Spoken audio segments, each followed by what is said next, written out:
two different mindsets going on here. I didn't really know that much about Sisalak. I've always heard about Lombardo. I think the same, especially harder on criminals. So you want some change? Yeah, well, I did. Now, the big race here is for the U.S. Senate seat. Catherine Cortez Masto, the Democratic Latina incumbent, looking to get reelected. Her challenger, Adam Laxalt, who picked up a lot of traction over the last few months. It is a very close race.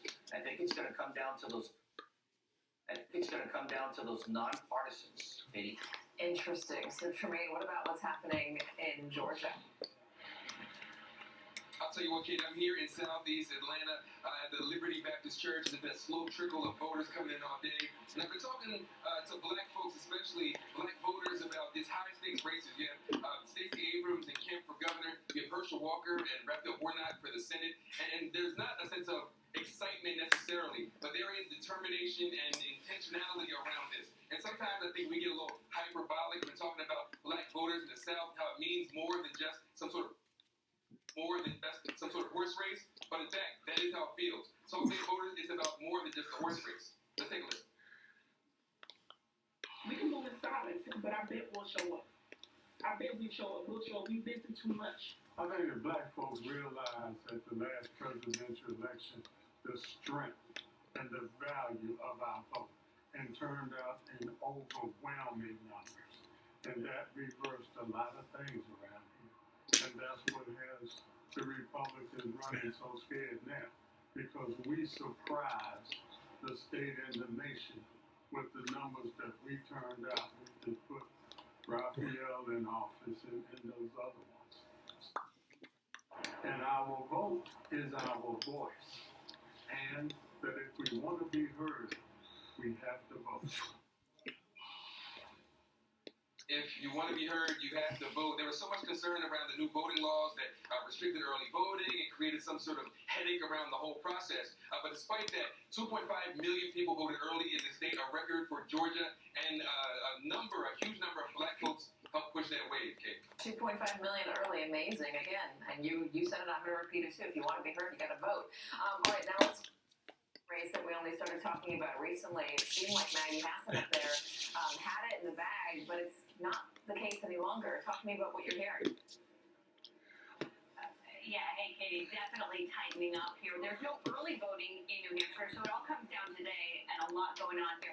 These folks back here, they're counting the absentee ballots, but take a look over here, and you can see just how many people. It has been a steady stream all day, these people waiting to vote. And then over here in the corner, this line has gone down a little bit, but these are people who are registering to vote, who haven't voted in at least the last 4 years, and so we're either re-registering or registering. A good indication that we could see record turnout here.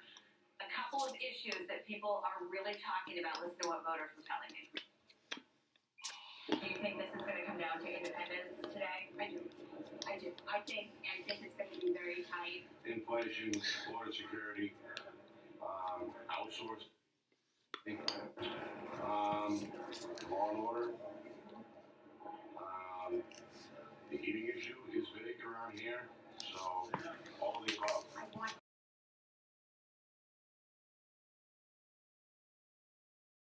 The economy to get better. Okay. And that was your main. That and abortion. Okay. I'm not for abortion, but I wouldn't tell anybody else what to do. So the economy and reproductive rights, really what people here in New Hampshire are talking about.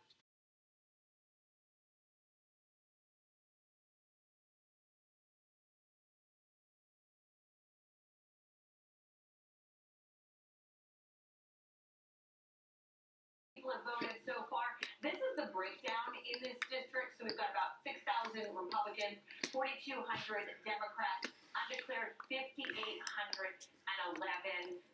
So it really could come down to what General Bolduc called prickly independence last night. Those voters who were undeclared, undecided, making up their minds and could go either way.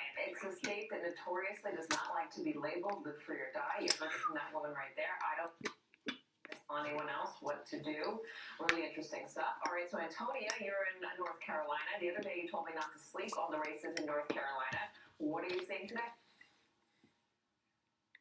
And I stand by that, Katie. I'm today.